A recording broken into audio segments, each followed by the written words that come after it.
ঠিক আছে আজও ওয়ামিল আলাফি ফেরেশতা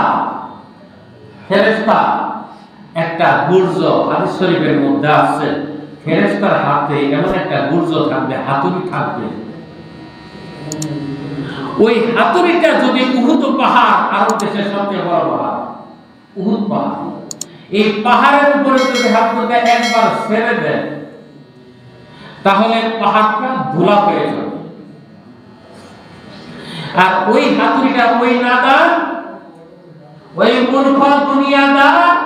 গুনাহগার পাপিষ্ঠ নরাদমের মাথার উপরে ছেড়ে দেওয়া হবে পাহাড় যদি ধুলা হয় তাহলে এই নরাদমের অবস্থা কেমন হবে খয়া খেলতে জানাস না আয় খেলি খেলতে জানাস তো আয় খেলি কত মিথ্যা বলতে পারছ কত খেলতে পারছ খেলবে ফেরেশতা সেই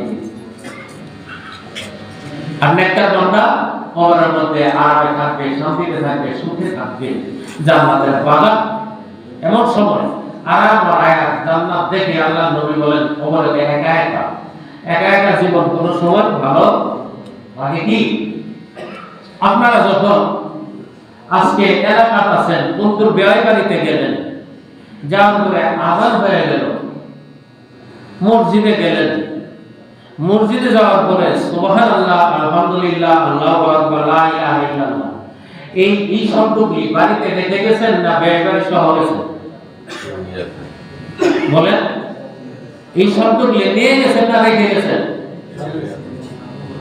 নিয়ে গেছেন বলবেন নিয়ে গেছি কারণ সেখানে আযান হলে মসজিদে ঢুকে পড়লাম আযান হলে নামাজে গেলাম নামাজে যাওয়ার পরে আমার সাথেই তো সুবহানাল্লাহ সুবহানাল্লাহ বললাম আমার সাথে আছে আলহামদুলিল্লাহ আলহামদুলিল্লাহ বললাম আমার সাথে আছে লা ইলাহা ইল্লাল্লাহ লা ইলাহা ইল্লাল্লাহ বললাম আমার সাথে আছে আল্লাহু আকবার এটা বাড়িতে রেখে আসলে সব আমার সাথে আছে আমি ঢাকা গেছি আমার সাথে এই তাসবিহগুলো আছে না নাই আছে আমি যেখানেই যাই আমার এই আমলগুলো আছে না নাই আছে